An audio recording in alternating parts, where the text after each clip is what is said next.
Most people don't talk about faith at work. Even leaders I know who are Christians tend to shy away from faith-based conversations in a work setting. They tend to make decisions based on what the norm of the company is or what the culture is, or take a more secular view on it.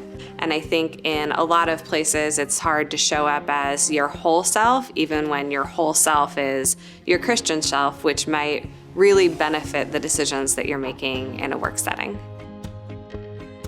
There was a line from a sermon in Cornerstone that said, "We're not called to be successful, we're called to be faithful."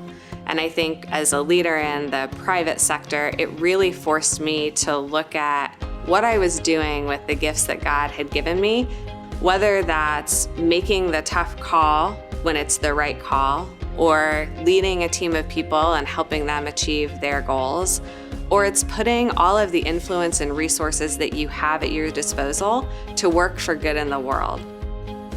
When Jim Collett and Paul talked to us about this working faith ministry and what they thought it looked like, I was really energized by the idea.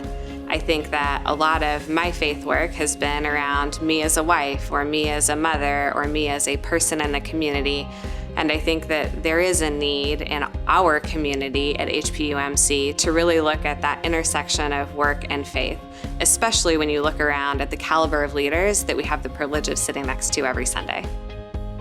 Very often, I think we live in a world where we compartmentalize. We go to church on Sundays, we go to work on Mondays, and we don't have an ability to link how those might fit together. And I think what we're attempting to do with the Mark Craig Leadership Network's Working Faith Initiative is to really provide people a forum and a venue and a structure where they can really start thinking about their work life from a Christian perspective.